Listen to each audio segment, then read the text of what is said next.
சபையில் பார்த்துட்டிங்கன்னா இன்னைக்கு நிறைய இடத்துல சபையை அப்படி கண்ட்ரோலில் வச்சுருக்குறாங்க. எப்படி தெரியுமா?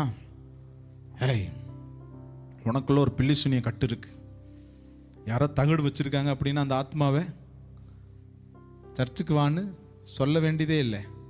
காலையில் 9 மணி ஆராதனைன்னு அந்த ஆத்மா 8:30க்கெல்லாம் வந்து சோத்திரம் சோத்திரம் சோத்திரம் சோத்திரம் சோத்திரம் ஆண்டவரேன்னு உட்காந்துருக்கும்.